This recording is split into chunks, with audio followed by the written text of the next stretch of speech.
Olá! O vídeo de hoje, da série Biblioteca de Alice, é sobre o livro Por que Gritamos, da Elisama Santos. A capa complementa Como fazer as pazes consigo e educar filhos emocionalmente saudáveis. Eu conheço a Elisama desde 2015 e sempre quis trazer os livros dela aqui, porque eu admiro ela demais, porque a sua escrita é capaz de tocar a gente de uma maneira bastante profunda. Ela fala sempre sobre uma maternidade real, sobre os desafios de sermos pais e mães, e faz isso de uma maneira leve, de uma maneira direta e principalmente real. Quando eu vi o lançamento desse livro Por que Gritamos, e quando eu li ele, eu tive certeza de que esse era o livro para trazer a Elisama para aqui, para esse canal. O livro fala sobre maternidade, paternidade, mas ele vai muito mais além. Ele fala sobre educação, fala sobre inteligência emocional, fala sobre autocuidado. E por que eu decidi falar sobre esse livro aqui, num canal que se propõe a falar sobre organização e produtividade? Porque se a gente não fizer as pazes com a gente mesmo e passarmos a nos acolher de maneira mais profunda, vamos continuar perdendo um tempo enorme tentando nos encaixar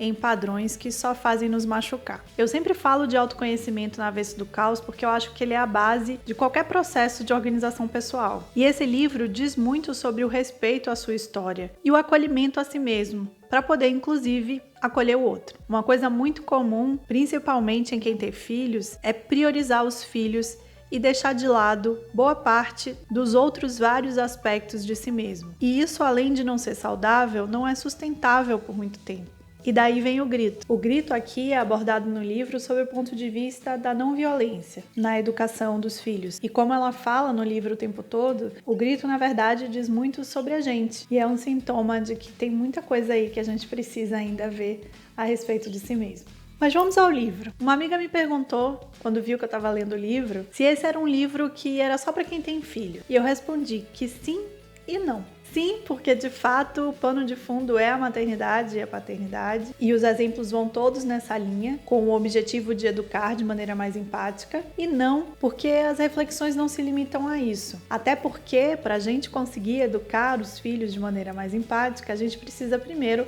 olhar para dentro e fazer aquele mergulho mais profundo, que é o que ela propõe no livro inteiro. Se você olhar a estrutura de capítulos do livro, você vai ver que na verdade é um livro sobre fazer as pazes. Cada capítulo tem um aspecto da vida com o qual a gente precisa fazer as pazes, justamente para poder se acolher melhor e se cuidar. Os capítulos são Fazendo as pazes com os sentimentos, Fazendo as pazes com quem se é, Fazendo as pazes com o passado, Fazendo as pazes com a criança que mora em nós, Fazendo as pazes com a parentalidade possível, Fazendo as pazes com os relacionamentos e Fazendo as pazes com a vida. O livro começa com um recado ao leitor, em que ela diz: cada um a seu passo e ritmo. Nesse livro não há uma receita infalível para que você nunca mais grite com a criança ou jamais faça chantagem emocional com o adolescente. Vamos errar muito, várias vezes. Gente viva erra, e eu quero lembrar que você está vivo.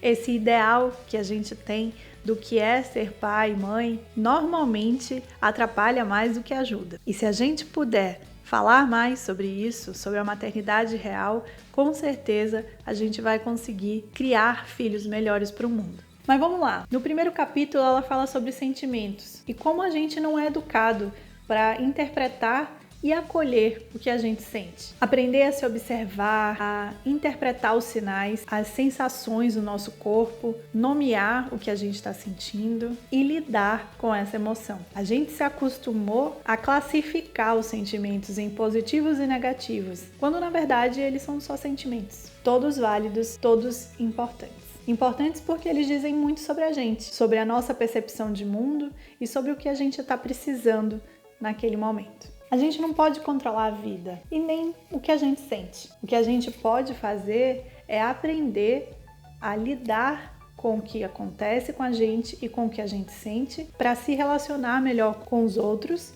com o mundo e com a gente mesmo. Tem um trecho legal no livro para isso que diz: os sentimentos são como bússolas que nos direcionam para as nossas necessidades, que são ou não atendidas. Olhar para cada sentimento nos faz entender por que está doendo. E quando entendemos por que está doendo, temos a possibilidade de cuidar dessa dor. O segundo capítulo é sobre se conhecer, aceitar suas características como elas são, sem julgamento. Se liga nesse trecho. Nenhuma característica é boa ou ruim por si só.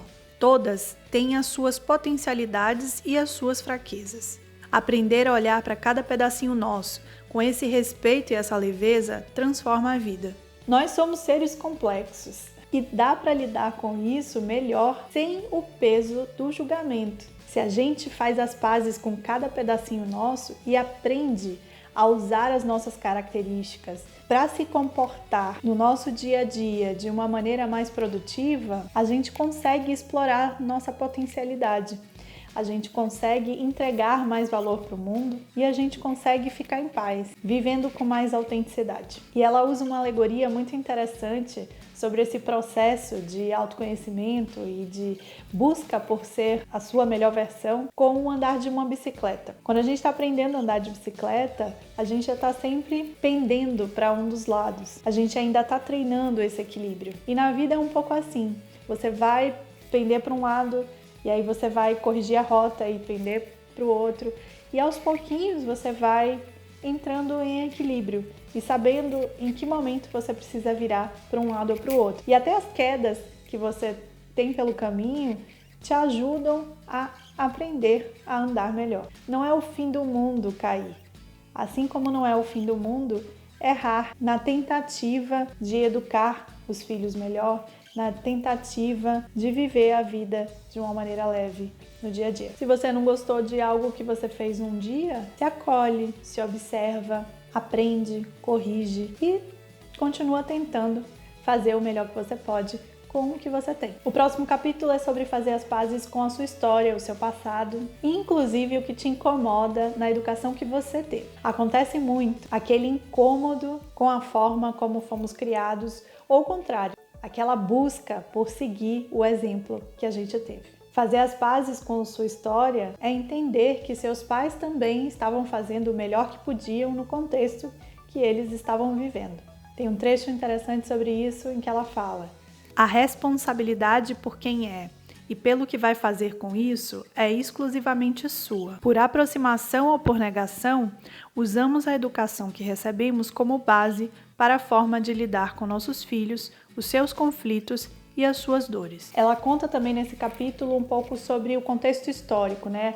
Como que a gente interpretava e lidava com a infância ao longo da história do mundo e o quanto a educação é influenciada por esse contexto. Hoje a gente tem uma consciência maior a respeito do impacto das nossas atitudes na educação das crianças, mas nem sempre foi assim. E fazer as pazes com o seu passado é justamente entender que o mundo também está em evolução com relação a educar e inclusive lidar com os outros e consigo mesmo. O próximo capítulo é sobre fazer as pazes com a criança que mora em você. Cada um de nós tem dentro de si partes que ainda não amadureceram, dores que vieram da infância, crenças, e muitas vezes essa criança que existe dentro da gente ainda quer alguma coisa, ainda sente raiva, ainda quer compensação por algo que não teve, ou quer simplesmente ser aceito e ter atenção.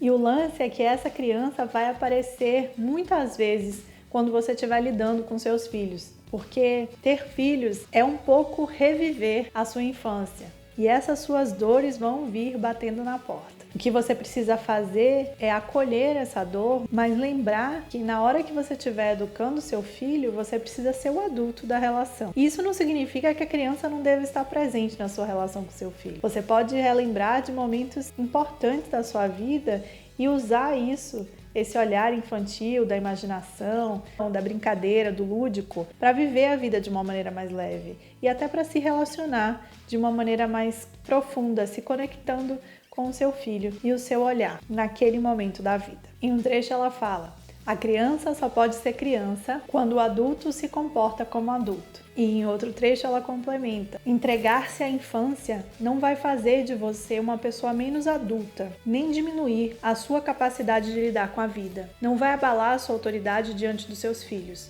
Vai deixar a vida mais leve, o coração mais tranquilo e a conexão em família mais forte do que nunca. E aí o ponto principal é o equilíbrio. É você saber acessar a sua criança quando necessário, para aquele momento que você está vivendo. Mas o tempo todo trazer contigo o adulto, que que tem responsabilidades nesse papel de educar. Depois ela fala sobre a parentalidade possível. E isso é super importante, porque muitas vezes a gente busca um ideal de parentalidade que é impossível na nossa realidade. A gente fica buscando exemplos de outras pessoas que vivem vidas diferentes das nossas. E a gente se força a se encaixar num padrão que não é compatível com a nossa autenticidade. E isso não é saudável. Se comparar não é saudável. E o que é pior é que algumas vezes a gente também idealiza o que deveria ser a maternidade, mas não reflete sobre o que de fato ela está sendo nesse momento. O que é possível para você nesse momento. Eu vi já muitas vezes, muitas mães